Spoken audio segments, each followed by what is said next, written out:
अपनी परफॉर्मेंस देंगे। इसके पहले एनडीटीवी से खास बातचीत में उन्होंने कहा कि खेल से मानसिक शांति मिलती है। इसके अलावा उन्होंने आध्यात्मिकता पर भी अपने मन की बात की। उनसे खास बातचीत की है हमारे संवाददाता सुमित शुक्ला ने।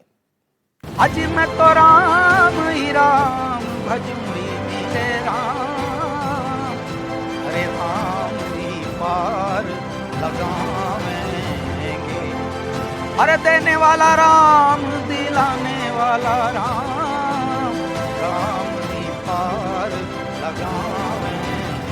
आज हमारे साथ वो हस्ती है जो किसी पहचान की मोहताज नहीं है। जी हाँ, हमारे साथ में है पद्मश्री कैलाश खेर जी, जो कि भोपाल में खेलो एमपी में हिस्सा लेने के लिए आए हुए हैं। तो सर, सबसे पहले हमसे जुड़ने के लिए बहुत बहुत शुक्रिया आपका। जी, थैंक यू वेरी मच। नमस्कार।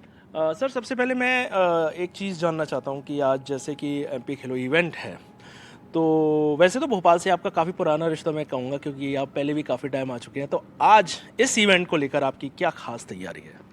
जी, देखिए, आज का जो मुख्य कार्यक्रम है वो जुड़ा हुआ है यूथ से, युवाओं से, क्योंकि जहाँ खेल और संगीत एक साथ आ रहा हो, ये है एमपी यूथ गेम्स। एमपी खेलो एमपी यूथ गेम्स का आज प्रारंभ हो रहा है टीटी नगर स्टेडियम में। शाम को 7 बजे से है। खुशी की बात यह है कि पहले खेलों को और संगीत को उतना तवज्जो नहीं दी जाती थी, उतना ध्यान इन पर नहीं था, लेकिन अब भारत बदल रहा है। अब खेलों को भी बहुत सीरियसली लिया जा रहा है। सिर्फ इसलिए नहीं कि लोग मेडल ला रहे हैं, ओलंपिक जा रहे हैं ना, इसलिए कि खेल अब स्ट्रेस को कम करता है। ये समझ आ गया अब धरती पर। बिल्कुल। लोगों को समझ आ गया कि खेलना और संगीत में रहना, संगीत में रहने का मतलब ये नहीं कि आप गायक ही बने, आप संगीतकार प्लेयर बने ना, आप संगीत सुनना भी शुरू करें यदि, तो आपका जीवन स्ट्रेस फ्री रहे। मेंटल हेल्थ को सबसे ज़्यादा, जो इस वक्त दुनिया की सबसे बड़ी व्याधि है, दुनिया के आप किसी भी कोने में रहें, कितने भी बड़े घरों में रहें, कितने भी बड़े फार्म हाउसों में रहें, दुनिया की कितने भी स्विमिंग पूल बना लो, महल बना लो, दुनिया में सबसे ज़्यादा उदासी है, सबसे ज़्यादा टेंशन है। और इन टेंशनों को कौन दूर करता है? प्रकृति। प्रकृति के साथ जब तालमेल करके आप जीते हैं, खेलना प्रकृति के साथ जुड़ना होता है। जब बालक खेलते खेलते गिरता भी है, तो साहब ये समझिए जैसे आप नहीं संभाल रहे हैं, धरती संभालती है फिर बालक को। आप मिट्टी पे गिरने वाले बालक को देखिए और सीमेंट पे गिरने वाले को देखिए। सीमेंट पे गिरने वाले को चोट लगती है, मिट्टी पे गिरने वाले को हंसते हैं सब। क्यों? चोट नहीं लगती, वो मजबूत होता है, वो और गहरा बनता है। तो खेलना अब थोड़ा सा गंभीर रूप से लिया जा रहा है, और खेलो इंडिया से लेकर खेलो राज्यों तक, जैसे खेलो एमपी यूथ गेम्स हैं, तो अपने आप में ये बहुत यूनिक बात है। मैं हमारे स्पोर्ट्स और यूथ अफेयर्स के मिनिस्टर हमारे जो विश्वास सारंग जी हैं, उनको बहुत बहुत बधाई देता हूँ। यहाँ के गणमान्य मिनिस्टर्स और मिनिस्टर्स के साथ साथ ऑफिसर्स और यहाँ के मुख्यमंत्री जी मोहन यादव जी, इन सब को बहुत बहुत बधाई देता हूँ, बहुत शुभकामनाएं देता हूँ कि राज्य में देखिए बहुत सारी चीज़ें तो हो रही हैं, लेकिन कला और संगीत को भी थोड़ा गंभीर रूप से लिया जा रहा है। ये अपने आप में युवाओं को बहुत प्रेरक बात है, ये युवाओं के लिए बहुत प्रेरित करेगा।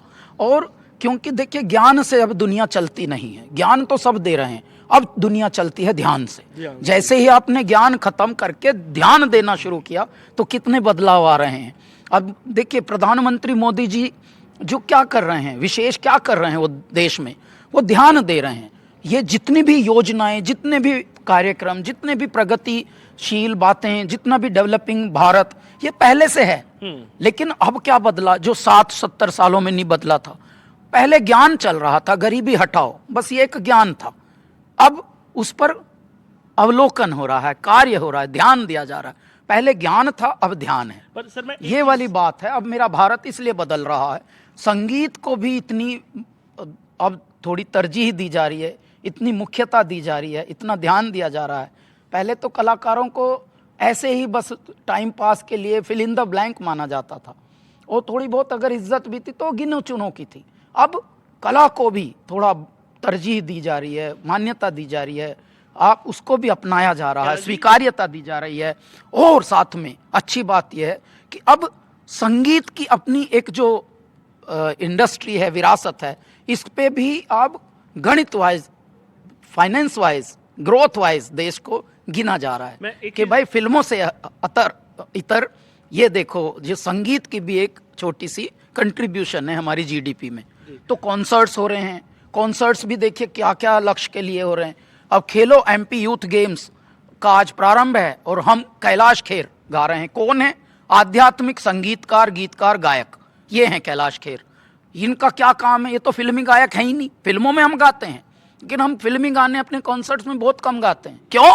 क्योंकि भारत को फिल्मों की जरूरत नहीं है, इल्मों की जरूरत है। और भारत को उलझा रखा है फिल्मों में। फिल्म तो हमारी संस्कृति का 1% है बस। मैं एक चीज पूछना चाहूंगा, लेकिन आप जैसे प्यारे लोग, मीडिया के लोग या और भी जितने भी जिम्मेदार लोग हैं, भाई एक ही चीज के पीछे, मतलब जलेबी के ऊपर जलेबी करने में सब लगे हैं। जो चमक रहा है उसी के पीछे, चमक के पीछे आप भाग रहे हैं। जो नहीं चमक रहा, जिसमें चमक की गुंजाइश है, उसके पीछे भी आप लोग जाएं। अब चमक उसको भी आप बताएं, उनको भी। नॉन फिल्म म्यूजिक को आप ज्यादा प्रमोट करें। भारत नॉन फिल्म म्यूजिक का ही देश है, भारत फोक म्यूजिक का देश है।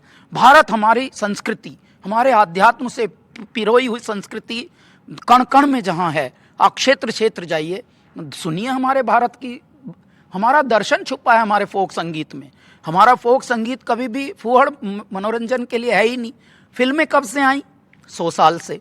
संगीत कब से है? हजारों साल से। और वो संगीत भी कौन सा है? उसमें भी जहाँ सीख भी है और मनोरंजन भी है।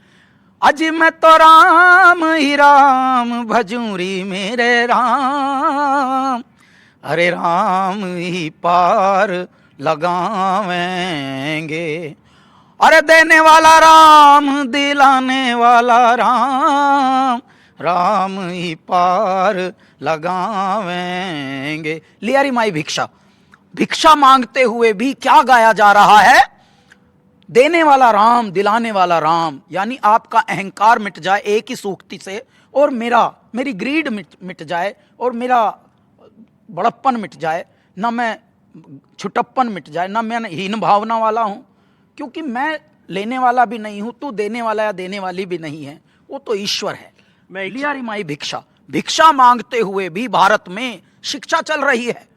ये है मेरा भारत। लेकिन इसको कभी आप लोगों ने दिखाया ही नहीं। कोई भी मीडिया, यदि ये मीडिया भी जग जाए, ये भी अपने चरित्र में आ जाए, ये भी बोले कि धंधा तो ठीक है, कमर्शियल तो ठीक है, पैसे कमाना तो ठीक है, लेकिन इतना चरित्र गिरा के भी पैसे नहीं कमाएंगे, हम अपने अस्तित्व में रहेंगे। सब अगर अपने अस्तित्व में रहें भैया, तो काम इतना बड़ा हो जाए। अब मेरा देश बदल रहा है। मैं एक चीज़ आपसे पूछना चाहता हूँ कि आपने जिस तरीके से आध्यात्मिक चीज़ों की बात की, आत्मिक शांति की बात की, मानसिक शांति की बात की, तो मैं सबसे बड़ी बात की कि कैलाश खेर जी की फिटनेस का राज क्या है? क्या आध्यात्मिकता की आपने जो एक रास्ता पकड़ लिया उसको मैं मानूं? हाँ जी, वो देखिए आप जीते कैसे हैं, हमारा जीवन शैली क्या है। जहाँ अच्छा खाना, अच्छा भोजन, अच्छा भजन, ये 2 चीज़ें होती हैं, तो आप शरीर बिगड़ेगा ही नहीं। ये सूत्र है।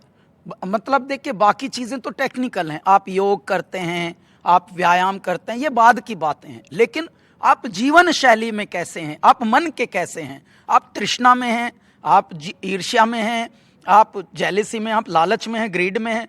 पहले तो इससे बचना है। जब आप इससे बचते हैं तो आप मन के शांत होते। मन के जब आप शांत होते हैं तो आप अच्छा भोजन और अच्छा भजन, आपकी पूजा पद्धति अच्छी हो, आपके मन की शांति की हो, दुनिया के लिए ना हो। देखिए हम क्या कर रहे हैं, हम जो भी कार्य अब कर रहे हैं, हम फैशन के लिए कर रहे हैं, पैशन के लिए नहीं कर रहे।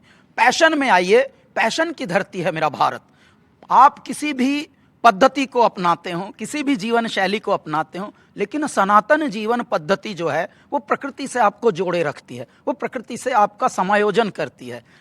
यदि आप प्रकृति के साथ समायोजन करके जिएंगे तो आपके निकट रोग आएगा ही नहीं। हमारे भारत में जो जलपान गृह, भंडार गृह जो जिसे हम कहते हैं, आज की रसोई, आज की किचन, वो जो हैं वो आधे औषधालय थे।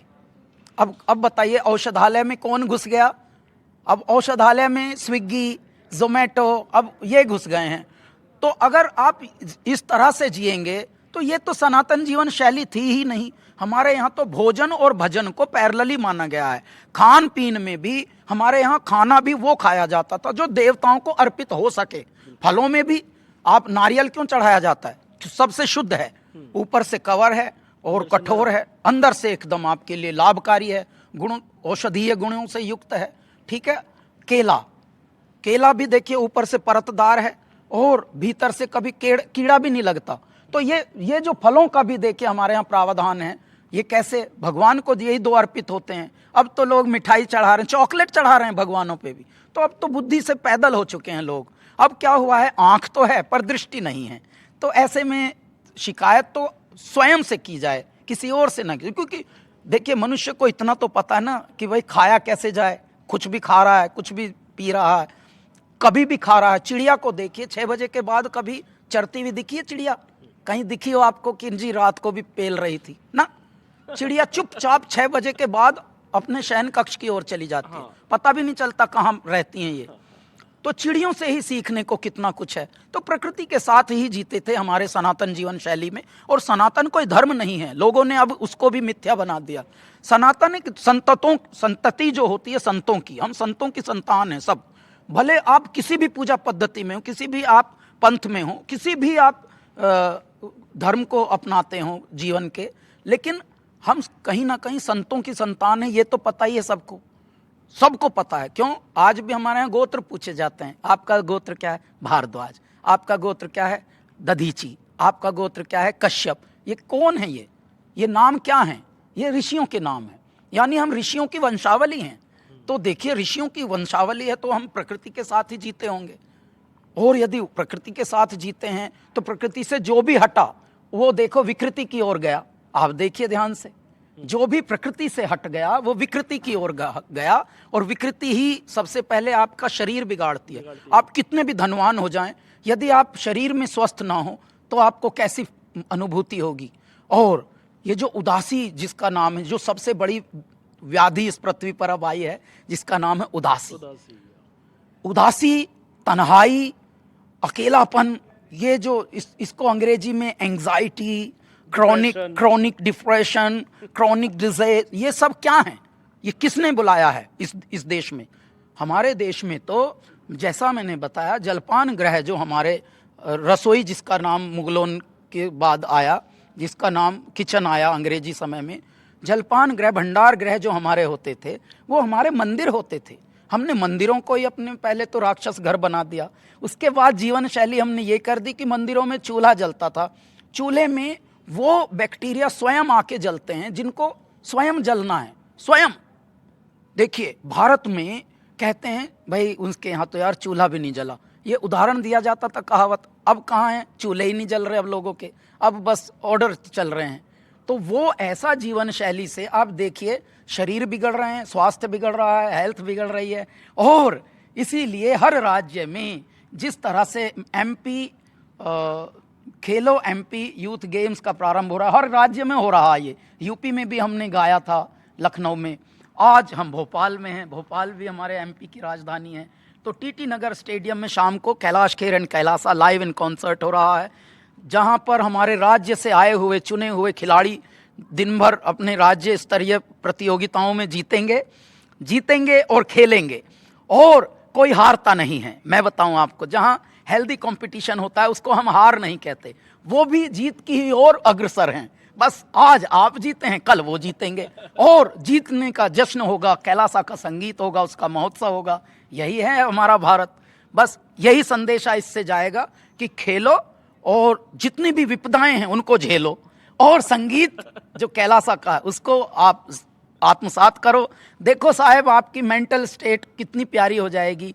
मेंटल हेल्थ, मानसिक तनाव आपके सब दूर हो जाएंगे। हम लोगों का तो संगीत ऐसा है जी, रोमांटिक गानों में भी हम परमात्मा का सुमिरन करा देते हैं लोगों को। तो ईश्वर का खेल है सब। तो सर, हमसे जुड़ने के लिए बहुत बहुत शुक्रिया। बहुत बहुत आपको हम आभार करते हैं, प्रणाम करते हैं, नमस्कार। आप कैलाश जी के एक्साइटमेंट से देख सकते हैं कि आज ये शाम को क्या धमाल मचाने वाले हैं। तो ये थे हमारे साथ कैलाश खेर जी, जिन्होंने आज के इवेंट हैं पद्मश्री कैलाश खेर जी, जिन्होंने आज के इवेंट को लेकर और काफ़ी चीज़ों को लेकर हमसे खुलकर बात की। कैमरामैन राजू बाथम के साथ सुमित, एनडीटीवी।